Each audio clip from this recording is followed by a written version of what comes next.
eu acho que a gente acaba vendo bastante, né? Acaba chegando bastante também em casos da parte do frênulo de língua.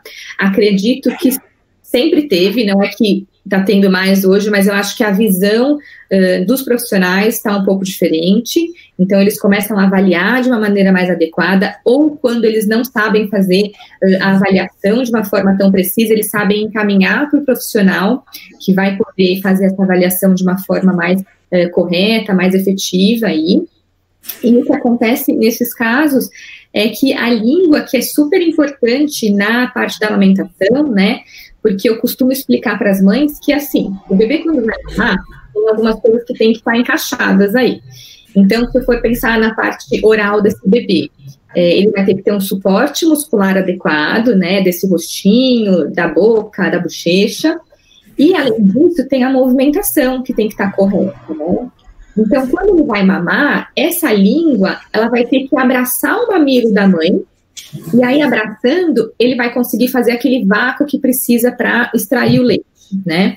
E se a gente tem uma língua com esse frênulo alterado, que a gente vê que esse frênulo está bem curtinho, né? E alguns até anteriorizados, o primeiro está mais, acho que anteriorizado até, o outro também está. O bebê não vai conseguir fazer a movimentação correta dessa linguinha, que precisa para sugar. E aí são bebês que, durante a mamada, eles mamam um pouco, não conseguem manter uma mamada de uma forma tão efetiva. São bebês que às vezes ficam irritados durante o dia, parece que não estão saciados, não conseguem às vezes fazer até a questão do ciclo, né, do sono, né, Bruna? Porque aí eles não estão alimentados, aí não dormem. Então complica toda a cultura inteira desse bebê, a rotina inteira desse bebê, né? Então acaba atrapalhando muito a amamentação. E aí a gente tem que fazer uma avaliação já precoce, uma coisa preventiva, porque uma alteração dessa de língua não vai comprometer só a amamentação, né? Ela vai comprometer uma produção alimentar, vai comprometer a fala dessa criança. Então, são funções que vão ser comprometidas, né, conforme esse bebê for evoluindo, né? E bebês que às vezes têm dificuldade de ganho de peso, tudo isso, né? Porque não... Pode falar. Eu acho que é importante frisar também que a gente colocou aqui duas imagens que são bem clássicas, assim, né? Daquela língua que você bate o olho de frente e fala, meu, pronto, achei, né? Mas é importante lembrar que a avaliação de língua, ela é mais do que isso, né? Você tem que, além de você ser treinada para você avaliar a língua, porque se for uma língua clássica como essa... Qualquer um bate o olho já sabe. Bate o olho e fala, nossa, pode até ser que você não saiba exatamente o que é. Mas você fala, acho que tem alguma coisa fora do lugar. Sim. Mas às vezes ela não é assim clássica e ela atrapalha do mesmo jeito. Às vezes é 1 milímetro que você precisa dar um piquezinho para liberar geral.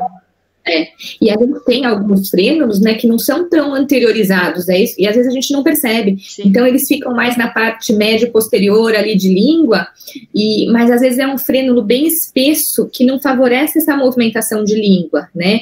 E a gente quando a gente faz a avaliação, a gente olha a estrutura do frênulo para ver como é que tá, né? Mas a gente vai olhar essa função, né? Que eu acho que é isso que é importante. Sim. Bom, tá, tem essa estrutura aí. Como você falou, é clássico. A gente olha, a gente já sabe que é virado, né? Mas a gente tem os outros que não. A gente tem que ver essa função, como é que tá, né? Como é que ele tá mamando, como é que tá funcionando essa movimentação. Tem alguns casos, que é o que você falou, Bruna, que às vezes tem caso que fica no limite, né? Então, assim, no limite para a gente encaminhar para um procedimento ou não. E aí, às vezes, eu faço com algumas mães, é assim, ó, vamos fazer um pouco de trabalho muscular aí para a gente ver se fica legal. Mas, assim, dá 3 sessões, o bebê não melhora. Então, tem bebê que, às vezes, melhora um pouco, mas não mantém. Ele perde, né? Eu falo para a mãe, ó, não tem como. Vamos fazer, porque senão você não vai ter uma melhora e vai ser mantida. Você vai melhorar e vai perder, vai melhorar e vai perder. E nisso entra a questão de nutrição do bebê, né? O ganho de peso que ele não vai conseguir. E não só a questão de ganho de peso, mas esse crescimento do bebê, né? Esse desenvolvimento de forma geral vai ficar comprometido, né? Então, é importante isso que você falou, que assim, o profissional tem que saber avaliar, né? Tem que ser alguém capacitado para avaliar, porque senão alguns acabam passando despercebidos. Esses não, esses a gente olha e fala, não, tem que fazer, né? Às vezes a gente não pode pôr a mão que a gente vai saber que tem que fazer. Agora, os outros não, tem que ter um olhar diferenciado, tem que ser capacitado para essa avaliação, para você fazer uma indicação de uma forma correta, né? Desse procedimento mesmo. Pronto. Agora é sua. Estava esperando, cheguei. Não, a questão lingual, mesma coisa. Para a língua, vale o mesmo raciocínio que eu falei. A gente tem aí alguns nervos que são responsáveis pela motricidade, pela sensibilidade, tanto especial, que a gente fala, que tem a ver com gustação, quanto sensibilidade dolorosa e proprioceptiva. Então, vale a mesma coisa. Precisa entender quem são esses nervos, e coincidentemente ou não, eles estão saindo do mesmo lugar, da base do crânio, né? Eles estão fazendo essa travessia da base do crânio em direção à língua. E foi legal vocês terem citado esses casos aí que são meio borderline, que fica tipo em cima do muro. E o que eu te pergunto, Pamela, que na verdade é o casamento, né? Por que não se mantém? O que pode estar por trás da não manutenção? E justamente onde entra, talvez aí, a gente tem relato até de frenos com indicação de cirurgia, que quando você faz o trabalho sistêmico, de alguma forma você libera a função da língua, né? E é justamente essa imagem da esquerda, em preto e branco, mostra muito isso, né? A minha língua, ela não é só o que eu vejo dentro da boca. A minha língua, ela está terminando no mento, e tem conexão com todo o meu ióide, e se a gente vê uma cadeia aí, ó, tem conexão com todo o meu membro superior e chegando até o membro inferior. Então, no bebê, que é tudo muito compacto, tudo muito junto, tudo muito influenciável, muitas vezes essa questão sistêmica, né, de cadeias é o que está restringindo a mobilidade da língua, e por trás da não manutenção do ganho. Não tem muito sentido você não fazer manutenção de um ganho, ele retornar, pelo menos dentro da minha ótica, não é uma questão puramente anatômica, porque a tendência é remodelar. Se o freno botar mais denso, tem mais tecido conjuntivo e ganha mobilidade, ele vai remodelar, vai se tornar mais elástico, né? A menos que seja uma programação de DNA mesmo, né? Vamos dizer assim, né? E o que a gente vê é que não é muito ao acaso, né? O que vem geralmente? O bebê, ele vem com tensão muscular, ele vem com problema de mobilidade lingual e muitas vezes da musculatura da face, e vem, por exemplo, um refluxo junto. E quando a gente pega a cadeia, por exemplo, que a gente chama aqui na cadeia, que é da direita, a imagem colorida, é muito claro isso, né? Passando desde do assoalho da boca, pelo pescoço e descendo para dentro do tórax. E querendo ou não, é um trajeto no qual está o meu esôfago, é por onde está chegando no meu estômago. Então não é meio que à toa que vem essa combinação de fatores dentro do que a gente acaba enxergando.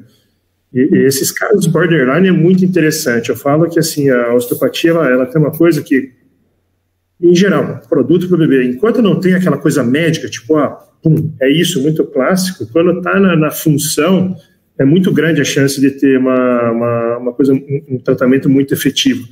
Porque a gente avalia duas coisas, avalia a estrutura e a função.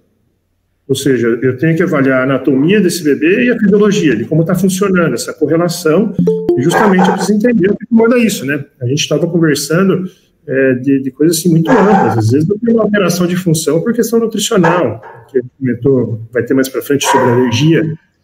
E, basicamente, a língua, a gente fica limitado se não conectar com o restante de clavícula, de ombro, da região mediastínica, que é muito comum, da base do crânio. Eu tenho músculos da língua que estão inseridos na minha base do crânio.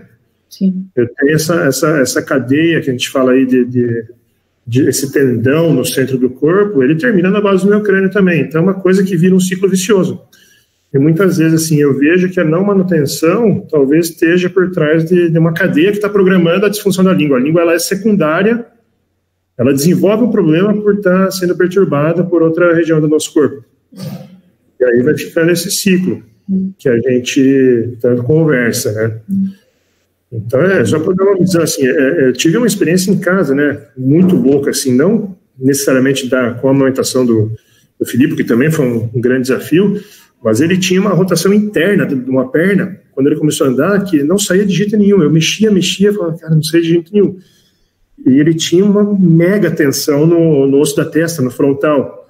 O dia que eu peguei ele dormindo, eu fiquei acho que uma meia hora, 40 minutos atendendo ele dormindo. Eu falei, porra, agora eu consegui trabalhar isso daí. Uma semana depois ele estava andando reto, assim, uma coisa meio que inexplicável, né? Do ponto de vista de se você não tem esse entendimento em cadeia, né? E é isso que a gente se complementa, porque eu não é talvez na minha alçada o tratamento que vocês fazem, por isso que existe a fono. Então é justamente essa ideia de conexão, de zonas de transição de uma área para outra, que aí fica mais fácil para a Bruna posicionar o neném, que aí a mãe tem menos dor, e aí a mãe está menos estressada, está mais efetiva a mamada, massagem vai mais legal, melhora a produção, volta a ganhar peso, e de repente é um clique de algum lugar, né? E às vezes é o pique.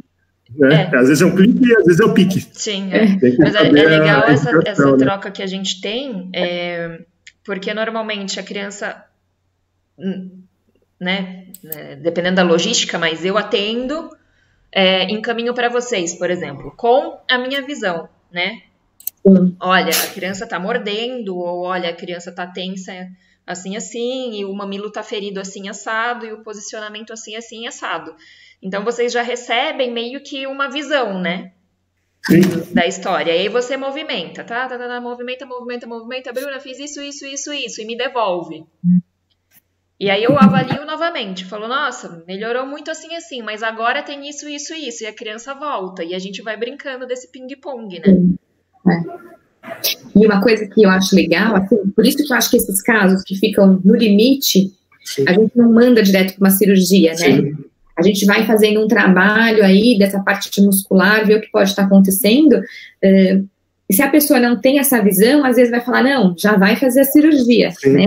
E aí tem muitos casos, até que eu converso bastante com o odontopediatra, por exemplo, esses casos que estão no limite, que às vezes ficam, é aquela língua que a gente não sabe se faz ou não, vai fazer a cirurgia, e aí faz, e parece que não mudou nada, né? Não dá resposta nenhuma com a cirurgia, né? Então é isso que a gente tem que ficar, essa atenção que a gente tem que ter mesmo, e esse jogo, assim, todo mundo tá junto ali olhando para esse bebê, porque às vezes não vai adiantar, né, esse pique naquele momento. Ou não, vai adiantar, mas também vai ter que ter um trabalho muscular antes, depois, para poder manter essa função, né. E uma outra coisa que eu acho bem legal, se eu estiver falando muito, vocês me cortam, tá? Porque eu falo bastante, do que você falou, Renan, dessa cadeia inteira, né, que às vezes tem a língua, mas vai parar ali no pé, né, praticamente. É a questão, às vezes, do posicionamento até, que a gente acaba, às vezes, orientando para a mãe na hora que está mamando, né, de estar com esse pezinho apoiado, né, até um input para essa deglutição dele, por conta dessa parte muscular. Isso pensando no bebê, a hora que vai estar amamentando, né, ou numa criança maior, a hora que vai estar comendo, que a gente fala de ter o pé apoiado, né, os pés bem apoiados. E é super interessante, isso foi um estalo que me deu agora, né? Dentro da osteopatia, a gente tem um grupo de técnicas que se chamam técnicas de alívio pelo posicionamento, no qual você desprograma uma função posicionando o paciente de uma certa forma aí, que tem toda aí uma dinâmica. Eu estava pensando aqui agora, falei, cara, a Bruna faz isso o tempo todo, e tem 1 milhão de posições para amamentar, você vai achar uma posição na qual você desprogramou aquela cadeia e ela não está interferindo mais na amamentação. Por isso que é uma posição melhor, né? Então não deixa de ser, talvez não tenha toda essa sequência na cabeça, mas é o que ela está fazendo também, está desprogramando a cadeia. Sim. De uma certa forma. Eu falei isso ontem para uma cliente. Eu falei, tira dessa posição deitada, ergue ela, põe para amamentar ereto, retinho, sentada praticamente. Não, e muda assim, de uma forma, né? Sim. Absurda.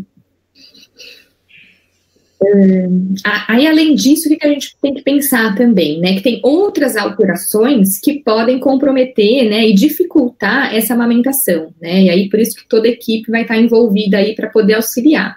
Então, a gente tem algumas alterações que são congênitas, né, que vem com o nascimento mesmo, desde o nascimento, de via aérea, por exemplo, que é uma laringomalácia, né, então é como se fosse a musculatura da laringe, a musculatura do pescocinho ali de dentro do bebê, ela vai ser uma musculatura mais mole, né, no começo, e quando esse bebê vai, por exemplo, vamos pensar na respiração já aí, ele vai respirar e ele vai fazer até um estridor, um barulhinho diferente quando ele estiver respirando, como se estivesse colando mesmo essa musculatura, né, a parte muscular mesmo aí, pensando nessa questão de amamentação. E aí tem bebês que acabam tendo dificuldade nessa amamentação por conta dessa coordenação, né, que precisa ter de sugar, deglutir, respirar. Esses bebês acabam apresentando muito refluxo também, né, por conta dessa questão muscular toda, que às vezes não vai estar funcionando de uma maneira tão adequada. E aí pode entrar questões de dificuldade de ganho de peso, né, porque a mamada não vai estar bem, não vai estar, né, e essa coordenação mesmo vai estar alterada, né, bebê que às vezes acaba engasgando para mamar, por conta de uma coordenação que não está legal dessa parte muscular, né, e aí às vezes vem esse refluxo que acaba atrapalhando mais ainda essa mamada, então acaba ficando complicada. Os casos de prematuridade, né, que também pode trazer alguma alteração na parte de alimentação, acho que depois a gente até tem uma imagem que aí eu acabo falando um pouquinho mais. Alergias alimentares, né, a gente tem bastante alergia à proteína do leite de vaca, que é o que a gente mais observa, né, que acaba aparecendo mais, e o refluxo gastroesofágico, que todo mundo tem o refluxo gastroesofágico, né, os bebês têm, é fisiológico, mas a partir de um momento ele pode ter alguns sintomas que vão se tornar uma doença do refluxo gastroesofágico, e essa doença que vai poder alterar essa questão, né, atrapalhar um pouco na amamentação dessa criança aí, desse bebê. Depois acho que a gente vai falando um pouquinho mais aí, quem tiver dúvida vai perguntando. Eu tô pedindo para eles já colocarem no chat, já tem algumas, depois a gente passa um varão em tudo. Tá ótimo. A prematuridade, né, se a gente for falar um pouquinho mais, então o que acontece com os bebês prematuros, né? Eles vão ter grande ocorrência de alterações respiratórias, alterações gastrointestinais e nas habilidades motoras orais, que são essas movimentações que os músculos da boquinha, né, da bochecha, de língua, vão precisar fazer para ter uma função adequada. Né? E o que acontece também na prematuridade é que esses bebês passam por procedimentos invasivos, né? Então, são bebês que precisam, às vezes, por um período, usar uma sonda de alimentação, ou pelo nariz, ou pela boca. Bebês que ficam entubados muito tempo. E tudo isso pode comprometer o processo de amamentação e até de uma introdução alimentar desse bebê, porque acaba mudando um pouco a sensibilidade oral desse bebê, essa percepção. São métodos invasivos, né, então são assim, necessários naquele momento, mas que podem atrapalhar esse processo, né, então a parte de estímulo oral, ela fica prejudicada, né, tem uma privação de alguns estímulos orais, que o bebê que não vai ter esses procedimentos invasivos, ele vai estar estimulando, vai estar explorando essa boquinha dele, né, ele pequenininho, ele vai estar com a língua mexendo, ele vai estar sentindo aquela boquinha, mas com todos esses procedimentos pode prejudicar um pouquinho esse processo, tá? Eu acho que é isso, eu não esqueci de nada. E aí a gente entra na PLV, né, que é a alergia à proteína ao leite de vaca. Existem outras alergias, mas eu acho que essa é a que a gente acaba vendo mais no período de amamentação, né? E o refluxo gastroesofágico.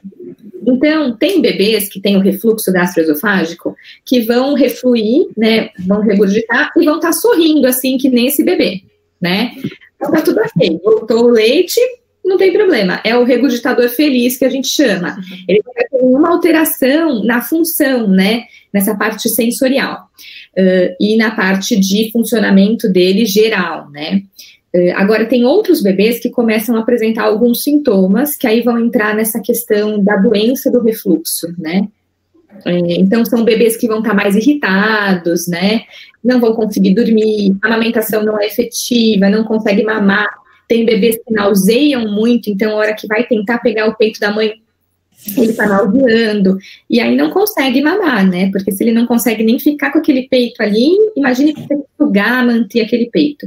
Então, aí a gente já entra na questão dessas doenças que vão comprometer, né, da doença do refluxo, que vai estar comprometendo a função da amamentação, né?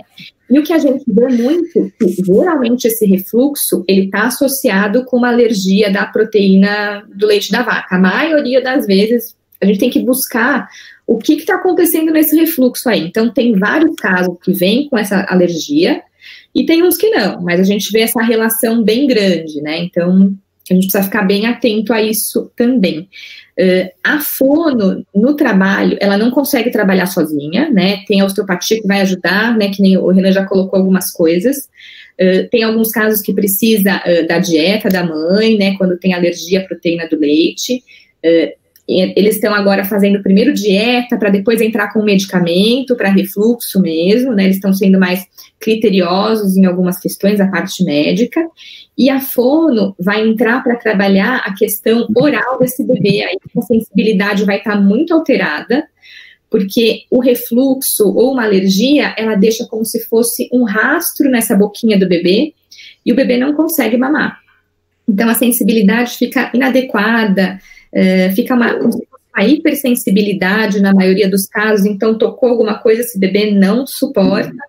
Então, a gente vai entrar para desensibilizar e regulando, né, e organizando melhor essa boquinha, tá? Agora, não sei se o Renan quer pôr alguma coisa aí por conta do refluxo também. Não, eu acho que você falou tudo. Eu acho que é bem isso daí. Por conta do refluxo, não foge a regra, é estudar realmente o controle, mas isso da PLV que você comentou, Pamela, é muito clássico. O bebê, ele vem, ele sai bem da consulta, mas quando volta a ter um contato, ele volta a ter os sintomas, né? Então, assim, pelo menos aqui de consultório, às vezes, quando vem com refluxo combinado com irritabilidade, com alguma coisa a mais, é assim, meio que insônia, é muito clássico, né? É um sofrimento grande quando tem alergia, né? Tem bebê que chega até evacuar sangue, então é bem clássico da alergia marcada, né? E essa sensibilização que você falou tá perfeito, porque a alergia, você vai ter a liberação de um monte de mediador inflamatório, né? Então, querendo ou não, a boca é uma mucosa, e a mucosa, o sistema imune da mucosa, ela reage em conjunto, né? Então, esses bebês, eles vão trazer aí, muitas vezes, são bebês que, beleza, passou a parte da PLV, mas aí em adolescência, vida adulta, é bebê que começa a ter sinusite de recorrência, começa a ter otite, que são inflamações de mucosa, porque ele começa a inserir de novo laticínio, muitas vezes, e não conseguiu desensibilizar nutricionalmente, né? Então, todo o sistema corporal, toda a parte imunológica acaba sendo ativada nesses casos, né? É bem comum. Então, o trabalho é nutricional, né? Sim. Aqui eu até falei um pouquinho já, né, que essa alteração de sensibilidade, aí essa alteração de sensibilidade vai modificar os movimentos dentro da boca, então às vezes o bebê que fica com aquela linguinha bem retraída, né, a gente até fala, nossa, parece bebê que tá com o freno alterado. Tá evitando, né, tá tirando o contato, tá fugindo. E aí eles ficam naquela posição mesmo. E são bebês que depois, quando a gente vai fazer, por exemplo, a introdução alimentar, se não tem um trabalho precoce, são casos que às vezes apresentam essa recusa alimentar, porque ainda ficou esse rastro aí que não tá legal. São bebês que geralmente tem essa questão de dificuldade no ganho de peso, né? Uma coisa que geralmente aparece, não consegue sair disso, não ganha peso, né? E tem uma relação também, acho que com a síndrome de Sandfer, que aí seria mais a questão que ele acaba se protegendo desse refluxo, né? E acaba mantendo uma postura, parece tipo um torcicolo, né, Renan? E para se proteger de como se fosse uma queimação mesmo, né? Então ele vai se protegendo e vai ficando com uma postura, e aí acho que é classificado como essa síndrome de Sandfer aí também, né? Então, é legal, por isso que observar esse bebê como um todo, porque ele acaba dando sinais pra gente, né? Ele não vai falar o que ele tá sentindo, mas ele vai dar sinais do que tem alguma coisa errada acontecendo aí. É bem clássico você ver essa criança no colo dos pais e ele tá com posicionamento de cabeça para trás. Por conta disso, para ele fechar e evitar que algo o incomode. Até dormindo, né, bebê no bercinho, sim, eles também ficam com essa posição, né? Como se fosse um escorpiãozinho, né? E ficam para trás mesmo, todo contorcido para poder se proteger de algum jeito, né? E aí eu coloquei, no final, aí a gente foi conversando, ontem eu estava pensando umas coisas, eu fui falando com a Bruna e com o Renan, né, que a gente tem que pensar que tem alguns bebês, né, por conta dessas dificuldades, de forma às vezes temporária ou permanente, eles vão impossibilitar, essas dificuldades vão impossibilitar essa amamentação, né, e o que é importante a gente pensar que essas relações, mesmo que num momento ali, então um bebê prematuro que está com uma sonda, né, ou um bebê que está com uma fissura, que às vezes a gente, uma fenda palatina, que vai ter que adaptar alguma coisa, é importante que a mãe ali, o pai, a família, tenham, assim, bem claro que essas relações, o vínculo, eles vão ser construídos além disso, né, que a gente vai construir ali com amor, com cuidado, com afeto, não importando a forma que naquele momento está sendo que introduzir essa alimentação, pelo menos num período aí, né, a gente vai trabalhar para a gente retomar essa amamentação, né, esse aleitamento materno, mas pode ser que um período fique mais difícil, e a gente tem que pensar que a alimentação não vai estar só nutrindo aquele corpo, né, daquele bebê, daquela criança.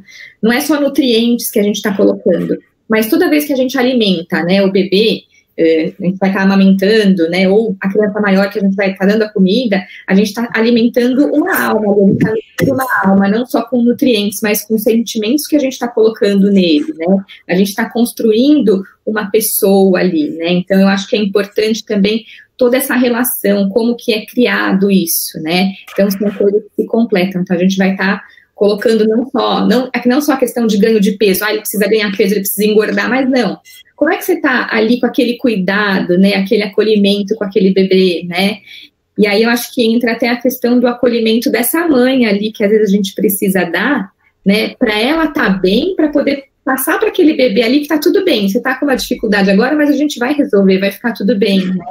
E aí a importância dessa rede de apoio, né? Rede de apoio, né? Não só dos profissionais, mas de alguém da família, né? Amigos que sejam, né? Nesse momento a gente tem rede de apoio virtual, né? Mas pelo menos alguém que possa conversar. Às vezes uma palavra já vai ajudar aquela mãe que está ali naquela dificuldade, né? E às vezes uma palavra não de um palpite, né? Ou um julgamento, está fazendo errado, não é assim, não. É uma palavra de, às vezes uma pergunta para a mãe, como é que eu posso te ajudar? O que você quer que eu faça, né? Me fala o que você quer, eu posso te ajudar de alguma forma, né? Que eu acho que aí você deixa essa mãe até livre e mais tranquila, mais leve para poder pedir esse apoio, né? Então, acho que isso é importante. Se alguém quer complementar. E a equipe, né, que a gente fala aqui, multi, que é super importante, aí que vai encaixando todo mundo para pensar nesse bebê como um todo, né, e dando apoio para essas famílias, né, que necessitam aí nesse momento. Que às vezes são momentos bem delicados, bem difíceis, né. E tirar um pouco essa culpa da mãe, né? Eu acho que é isso que é importante, né? Porque às vezes, a gente falou no começo, que a gente for pensar. Então, a gente tem que pensar que não é só a mãe que às vezes está com uma dificuldade, mas esse bebê também tá, né? E essa família enxergar que a gente precisa melhorar algumas coisas para ficar mais fácil, ficar mais leve, né? É o clássico, né? Nasce o neném, nasce uma culpa, né? Nasce uma culpa. E aí tem outra coisa que eu falo, a hora que nasce o neném, não nasce só o neném, né? Nasce uma mãe. Nasce uma mãe e pai, Então é uma construção em conjunto, né? E eu acho que já deve ter sido falado muito ao longo da semana, né? Mas todo mundo se prepara para o parto, né? Não se prepara para a amamentação. E aí é uma rasteira que geral toma, né? Geral. A gente faz, todo mundo faz, como que vai ser meu parto, né? O trabalho preventivo do parto. Às vezes eu converso com algumas outras fonos. E a amamentação, né? Ninguém se preocupa. Aí quando o bebê nasce, fala, meu Deus, e agora, o que eu faço, né? Exatamente. Eu acho que esse trabalho preventivo mesmo, que é o que a Bruna tem que fazer, né, com os cursos dela, com os workshops, né, com as consultorias, né, antes mesmo, já, durante a gestação, esse preparo não só do parto, né, Bruna, mas de tudo que está envolvido, né? Sim. Ontem a doutora Gabriele falou uma coisa bem bacana, assim, né? Ela é pediatra, ela é neo, e ela falou assim que o parto ele é um evento, né? Então temos um evento, ok, o evento tem começo, meio e fim. E a amamentação é um período longo, ou pelo menos deveria ser um período mais longo, né? Então a gente se programa para um evento e deixa a próxima programação em stand-by, né, sendo que o período vai ser maior. Então, nada contra, né, a gente se programar sobre o parto, tá certo também, a gente também precisa pensar nisso, mas a gente também tem que... É uma coisa pontual, assim, né? É naquele momento. Sim. Acho que isso é importante. Colocamos, né, aqui nossos Instagrams, para quem quiser seguir, para quem tem vergonha de colocar a dúvida aqui. Eu vou tirar dessa tela para eu conseguir ver o que está acontecendo aqui no... Podem mandar pergunta pelo chat, quem quiser abrir o microfone, fazer pergunta também, por favor, fica à vontade, é um bate-papo. Sim.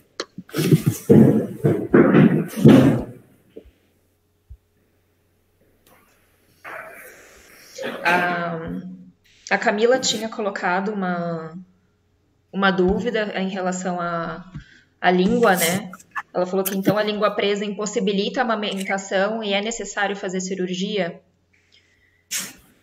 É o que a gente estava comentando, né, ao longo da apresentação. Existem algumas, essas das imagens, por exemplo, que muitas vezes elas são bem clássicas e é aquela que não tem como, vai atrapalhar muito a amamentação. E aí a gente faz a indicação do PIC, né, que é o cortezinho nessa pele para ter a liberação da língua.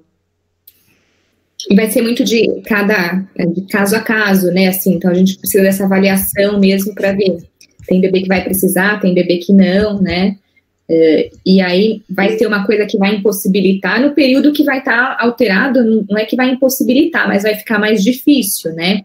Então, uma coisa que é legal as mães observarem é aquela questão tem mãe que chega com fissura, né, mamilar, eu acho que isso é legal às vezes colocar. Então, assim, não, é normal, né, amamentar e ter dor e fazer a fissura. Não, se tá com dor, se tá com fissura, alguma coisa tá acontecendo, né? E aí eu sempre falo, como é que tá essa sucção, né? Que geralmente se a sucção não tá legal, vai causar dor, vai causar uma fissura. E tem casos de frênulo de língua que estão alterados, também vai ter bastante fissura no mamilo, porque não vai estar funcionando da forma correta, né? Então, acho que é uma outra observação que também eu não falei na hora, mas também acho que elas não podem pensar nisso também, né? O que mais, gente, que vocês querem perguntar?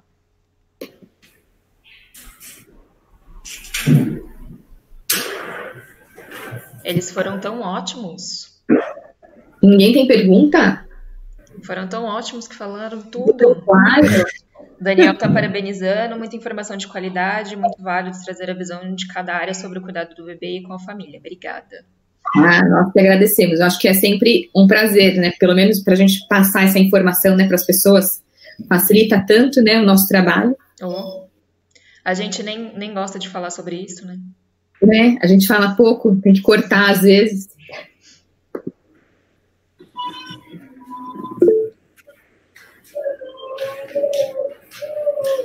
Com quantos dias de nascimento o bebê pode passar com a fono ou com hoste?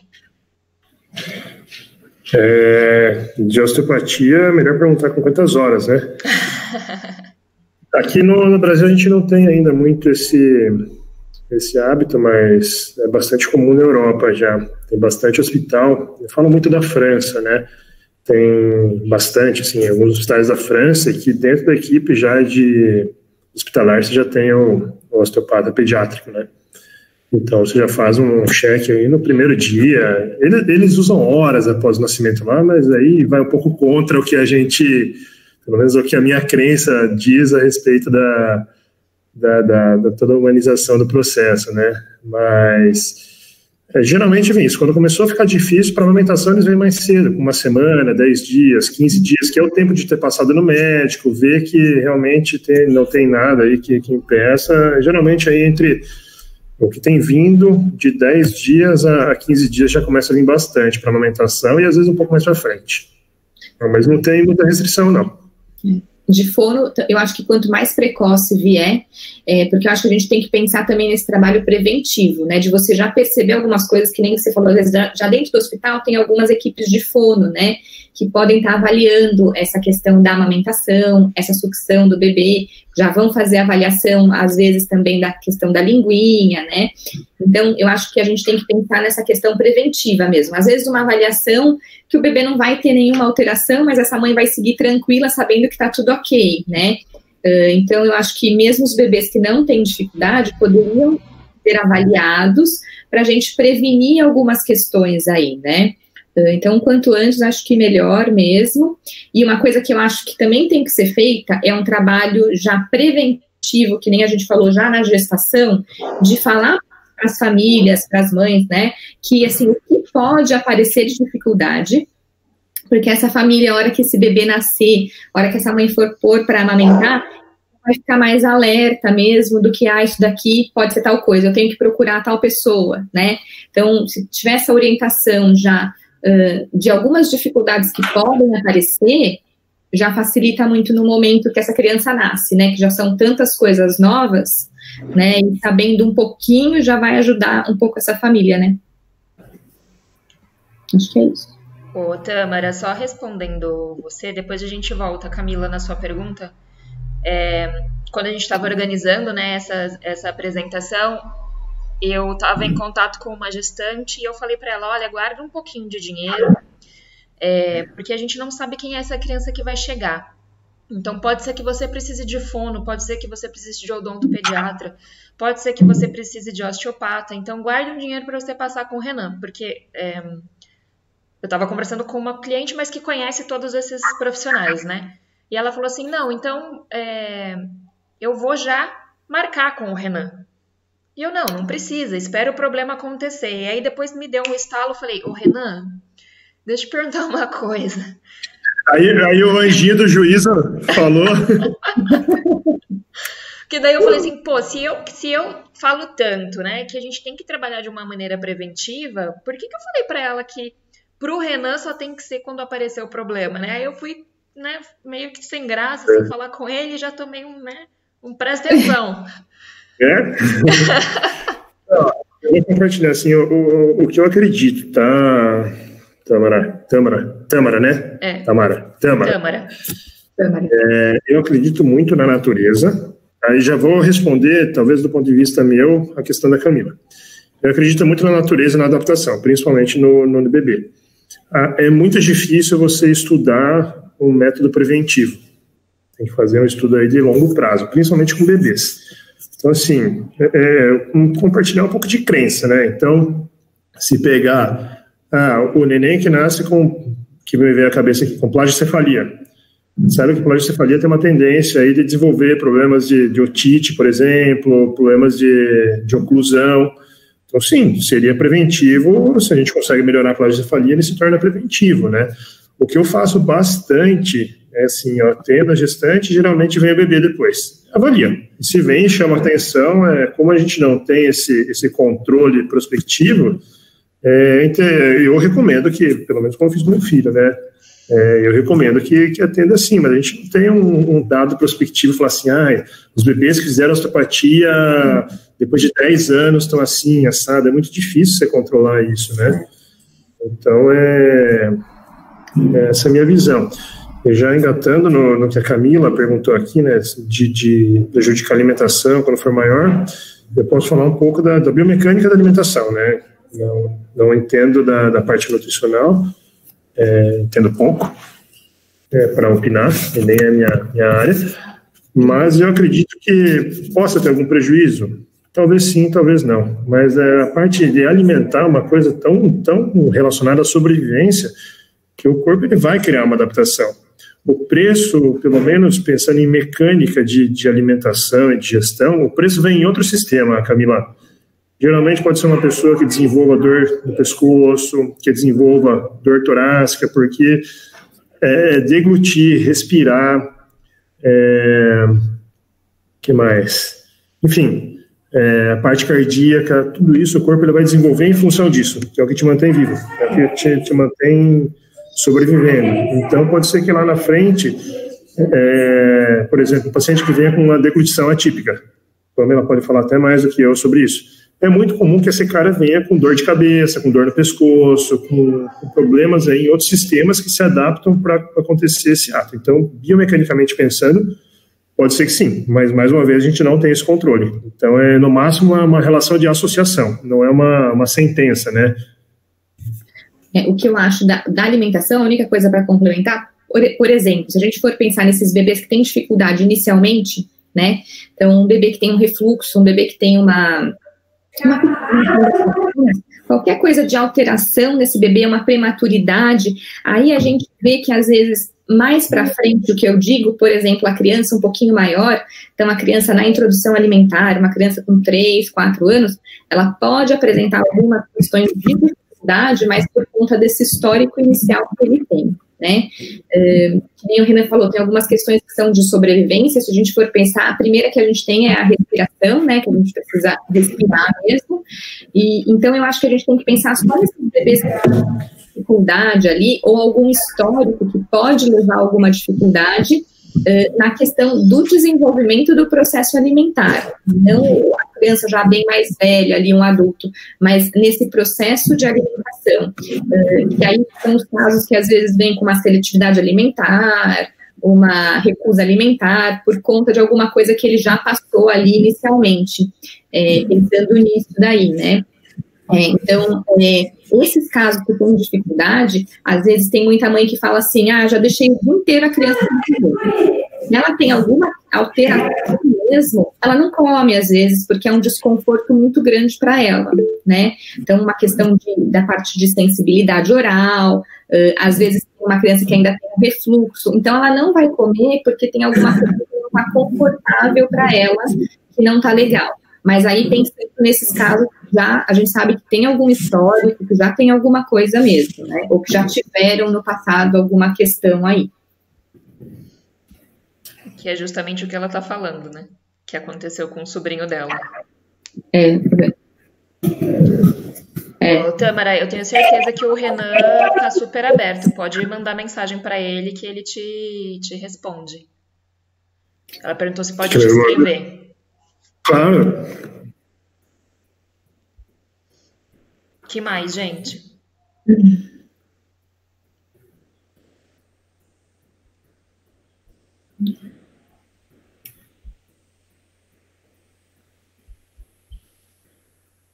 Pessoal também que é tentante, que tá pensando em engravidar, também pode passar com o Renan, viu?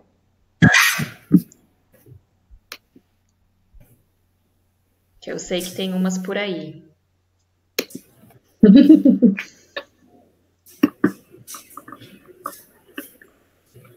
Que mais, pessoal? Senão a gente vai dar dou-lhe uma, dou-lhe duas. E aí, quem tiver mais... Não sai melhor, não sai secundante. É verdade. A Mel tá brava. Tá em reunião.